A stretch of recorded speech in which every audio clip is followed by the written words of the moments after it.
शासनाच्या युवा पुरस्कारप्राप्त शेतकऱ्याचं टोकाचं पाऊल. कृषीमंत्री कोकाटे म्हणाले, जे कोणी अधिकारी दोषी असतील त्यांच्यावर कारवाई करणार. बुलढाणा जिल्ह्यातील देऊळगाव राजा तालुक्यातील शिवनी आरमाळ येथील राज्य शासनाचा युवा पुरस्कारप्राप्त शेतकरी कैलास अर्जुन नागरे यांनी विषारी औषध घेऊन आपले जीवन संपवल्याची धक्कादायक घटना घडली आहे. 3 पानांची सुसाईड नोट लिहून या शेतकऱ्याने विषारी औषध घेऊन आत्महत्या केली आहे.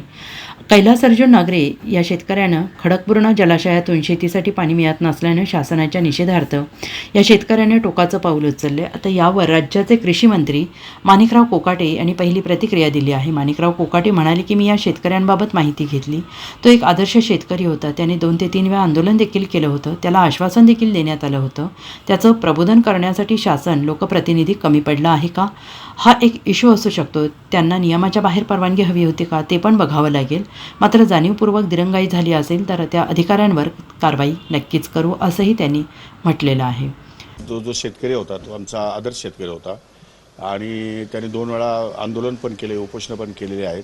मुळात त्या माणसाचं प्रबोधन करण्यासाठी शासन कमी पडलं आहे का आणि आपण नियमाच्या बाहेर त्यांना परवानगी हवी होती का, या सगळ्या गोष्टी तपासून बघाव्या लागतील. जर जाणीवपूर्वक दिरंगाई झाली असेल तर त्या अधिकारावर कारवाई होईलच.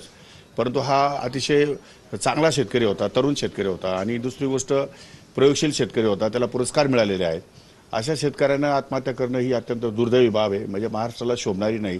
आणि जे काही दोषी अधिकारी असतील किंवा दोषी कोणी असतील त्यावरती कारवाई करण्यासंदर्भात त्या विभागाला कळवण्यात येईल. Bureau report, SBN Marathi, Buldhana.